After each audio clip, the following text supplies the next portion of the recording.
what is couple privilege and how can it interfere with relationships? This is Reid Mahauka from readaboutsex.com. Cathy Vartuli from the intimacydojo.com. What is it, Cathy? What do you think it is? Well, how I have seen it, I'm right now single, and I'm dating. I have dated couples. Okay, so this is the poly thing? I've seen it also in friendships too. When I've gone out with friends, if I'm as a single person hanging out with a couple, the couple have more votes or pull, and they often consult with each other and decide what we're doing without checking in with me or giving me equal say. Okay. And that can feel like sometimes I don't want to hang out with people that do that because I'm like, wow, okay, she wants to go to Thai and he's going to go with Thai because that's what she wanted, and they're not even going to see, oh, I had Thai for lunch today. They're like, there's no consulting. So how do you define it? I don't know. I mean, I hear about it, and I'm sure I'm guilty of it. I would, while there's probably is some sort of privilege, I would say it's probably a priority thing. And again, like, these are things that, like, culture makes it okay if you have kids to put your kids above everything else. And right. Most friends don't seem to be like, oh, crap, you have to leave now. We're in the middle of our board game night, and you have to leave because there's an emergency at home or your kids need you. Can I use a real example that Sure. I've experienced with you and Allie? Sure. It's nothing any super intensive or anything, but we were hanging out. You and I were going to hang out for the day, and you said, can Allie come? I'm like, yeah, it's fine. And when it was time for lunch, the two of you sat in the front of the car and decided that she wanted to go to a diner, and nobody asked me if I wanted to go there. I didn't even know what was happening, but we just went to the diner because you two had discussed it, and Allie had a strong preference for that, and I was left out of the conversation. Okay. So the diner was great. She picked a great restaurant, but I would have liked to, very least like, hey, is this okay with you? And that didn't happen. And it felt like it was because you two were in a couple sitting in the front together of the car. And so that it just felt like I was less considered than. Would you have felt more considered if you were in the front of the car? I think I probably would have been more included in the conversation, but if just physically being there.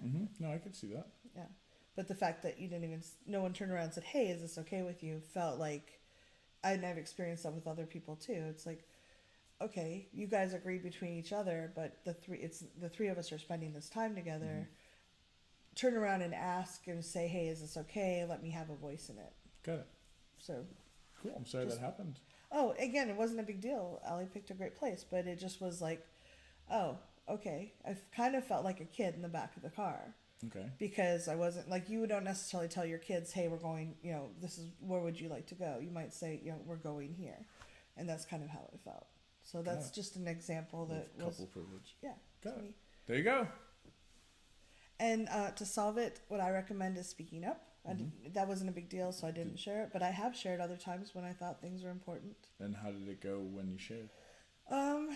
Sometimes you said, like, we were planning a trip for Sexy Summer Camp, for example, and I had certain needs around decompressing afterwards.